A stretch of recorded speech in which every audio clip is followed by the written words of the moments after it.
Danish Christmas food is normally potato and pig meat. They cook it in different ways, but on the Christmas that be saying they never celebrate. Just like we in Nigeria, we normally cook rice. So on the Christmas day, I was cooking. My daughter said, "Mommy, let me do something with potato." She didn't even know the name, so she decided to prepare this potato snacks we ate before eating the normal food. This one is Zara's recipe. Mashed potato inside potato skin.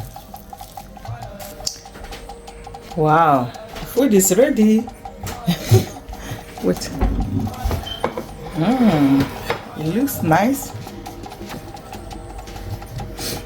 You want cheese, eh?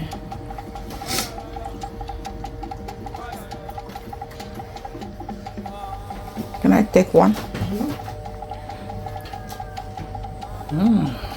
Let's try it.